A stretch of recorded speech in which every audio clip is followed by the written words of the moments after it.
Bom, em verdade, ande era vai era nós estamos aqui reunião com o RCM para entre outros preparação para manejo na maneira entre outros quando vai atender no futuro quando na segunda vai aumentar a idade e também nossa preparação para começar com a composição de CAO de 2018.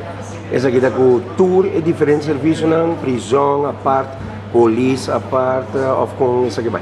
Com isso aqui vai? Não, o sindicato não tem representação na RCN, também junto e está conversando agora com o diretor de RCN sobre o tour e a situação no Portinho, mas também não está para arriba costa que Portinho vai tomar.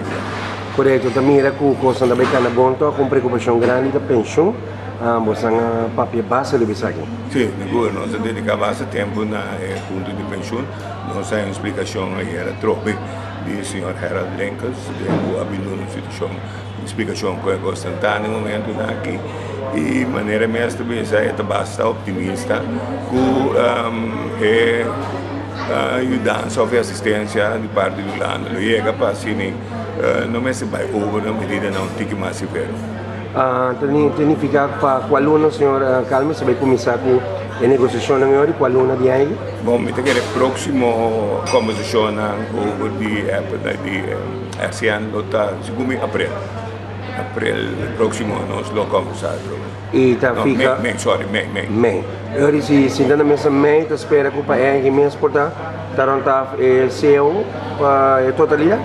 Bom, mas a OPPA é por sorte de uma reunião, mas tem que tomar mais que uma reunião. Também minha experiência como tem agora quase lá vai 3 reuniões, prometo que nós podemos chegar a um acordo. Espera, é via aqui para tomar lugar de uma reunião melhor. Celebração vai bom, brindis vai bom, e candidato e membro da filial na APO também a crescer.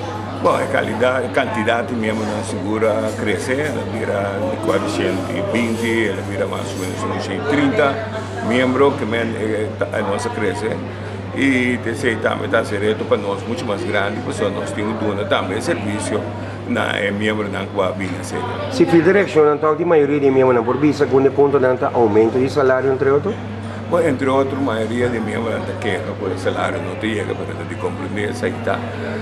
Pero em geral, a maioria de não tem problema não também, por exemplo, custa personal que tem que atender, tem diferentes ou na maneira como este acaba de negociar, tem um processo que e tem não que o homem está atender com nós proximamente.